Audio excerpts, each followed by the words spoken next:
live speech, Body Speaks, with the provocative title of Boom, is Leisel Iverson.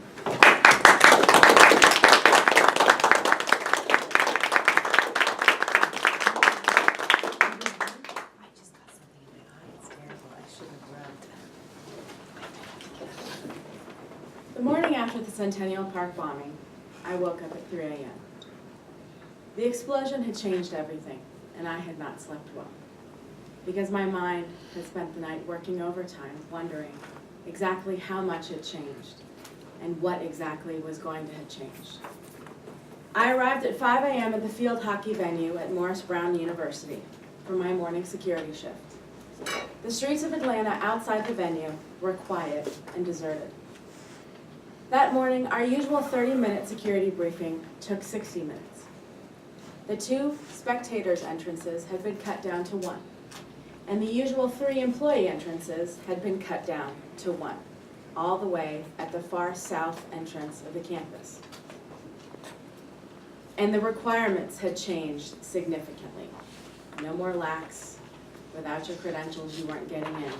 No more talking your way in. We were halfway through the games, and at this point, everybody's strengths and weaknesses on the staff were known. I was comfortable on a radio. I was comfortable switching back and forth between channels. So I was the only civilian assigned to the 1 employee entrance at the far south end of the venue. At 7:04 a.m., a woman from the administrative offices came running frantically down the path towards me because a man had just shoved 2 unidentified boxes underneath the fence.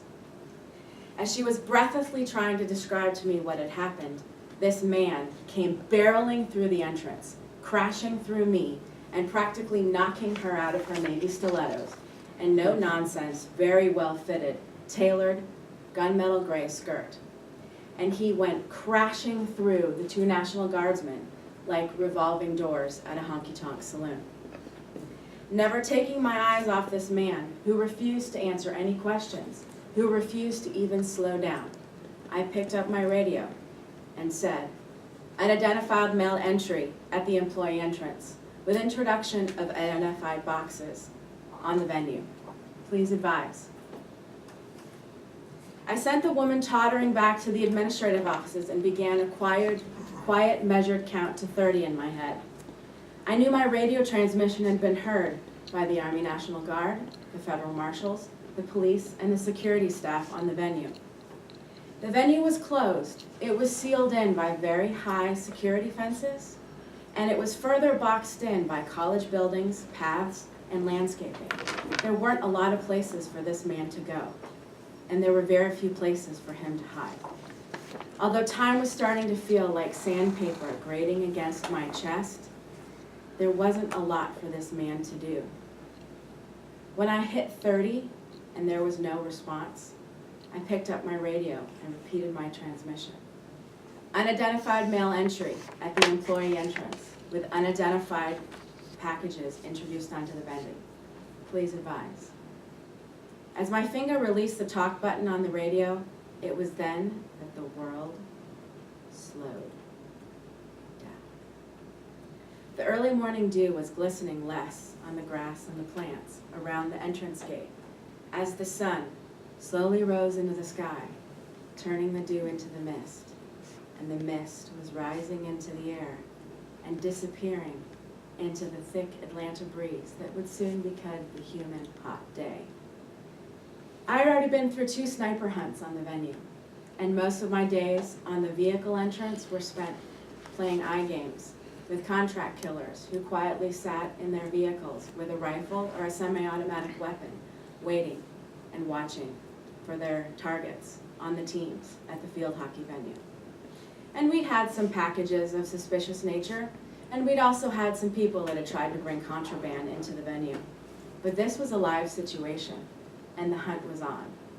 And as I watched my 2 National Guardsmen who were going through a very carefully choreographed weapons check, I realized this was going to be a day that I would never, ever forget.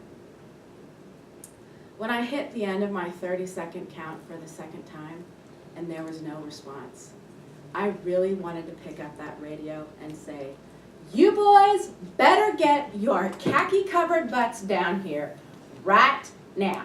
But instead, I repeated my transmission for the third time. Closed my eyes, took a deep breath, and began another 30 count. Only a few seconds after that third 30-second count started, the dead silent morning around me exploded into life. 4 National Army Guardsmen loaded for bear came flying on ATVs in 4 different directions. Following right behind them were a half a dozen federal marshals equally loaded with just as much impressive weaponry. And right behind them, from other directions, crashing out of the bush and jumping over pathways, were half a dozen police and security officers. All of them were checking their weapons. All of them were shouldering more ammunition. And all of them were screaming questions. "Stop!" I said, crushing my feet into the already smashed up grass. One at a time. "You," I pointed at my supervisor, "go." And with his help, with his questions, with his guidance, I gave the group a floor-to-ceiling description of the man, starting with his shoes and working my way up from the ascending colors of the stripes on his shirt to the degrading width of the stripes. It took 10 minutes to lock down the venue and find this man.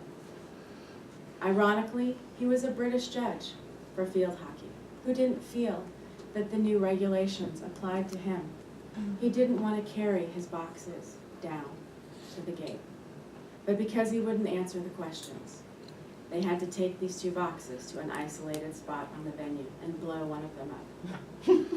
We had to delay the start of the field hockey match that morning because it looked like we had the second bombing of the games that morning, less than 12 hours after the Centennial Park bombing that changed the Olympics in Atlanta forever. And sadly, that was not the only one. In the next 2 days, there were 9 more suspicious packages, 9 more threatened bombings in Atlanta.